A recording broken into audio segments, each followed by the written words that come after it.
The last 12 months have been particularly choppy for Victorians, with rolling lockdowns impacting the economy. For property, the impacts have been skewed to the rental market.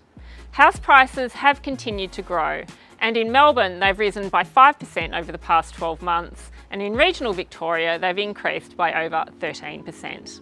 There have been two main trends that have occurred in the Melbourne and regional Victorian market over the pandemic. The first has been very strong growth in regional Victoria, and we have started to see the number of $1 million plus towns increase significantly during the pandemic. The other trend has been a search for space, and across Melbourne we have seen many outer suburban areas perform far better than those located closer to the city. For now, the big challenge remains the inner suburban rental market, particularly for apartments. Surprisingly, although we have seen rents fall, we have continued to see price growth across pretty much all apartment markets. The outlook for Melbourne and regional Victoria in coming months remains more of the same.